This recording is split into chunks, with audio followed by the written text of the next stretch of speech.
10ஓட 1 நீங்கள் 11 இருந்தால் பிரச்சனை கிடையாது.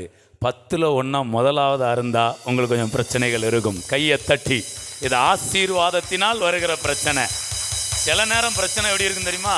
ஆசீர்வாதமே இல்லைங்கிறதுனால பிரச்சனை. சில நேரம் ஆசீர்வாதமே உங்களுக்கு பிரச்சனையாக மாறும். இதெல்லாம் வேற லெவல் ஆசீர்வாதம். கையை தட்டி, ஆசீர்வாதமே உங்களுக்கு ஒரு பிரச்சனையாக என்ன செய்யும்? ஈசாக்கு பாருங்களேன், ஒரு இடத்துல போய் நல்லா வாழ்ந்துட்டு தான் ஏங்க, அவருக்கு நிறைய ஆடு மாடு எல்லாமே இருக்குது, ஆட்கள் நிறையா இருக்கிறாங்க. ஒரு இடத்துல செட்டில் ஆகிட்டாரு, நல்லா இருக்குது. இப்போ அங்கேயே இருக்குது, நல்லா இருக்குமா? இல்லை மறுபடியும் ஒன்றொன்னையா எடுத்துக்கிட்டு ஈசாக்கு பாருங்களேன் 3 இடத்துக்கு என்ன பண்ணாராம், ஒன்றொன்னையா எடுத்துக்கிட்டு மாறி மாறி. ஏங்க ஒரு மாதத்துக்குள்ளே நீங்கள் உங்கள் வீட்டில் இருக்க பொருட்கள் எல்லாத்தையும் எடுத்துகிட்டு இன்னொரு இடத்துக்கு போகிறது போராட்டமாக இருக்குமா இருக்காதா? ஒரு நேரம் போகிறதே சில நேரம் எப்படி இருக்கும், கொஞ்சம் கஷ்டமாக.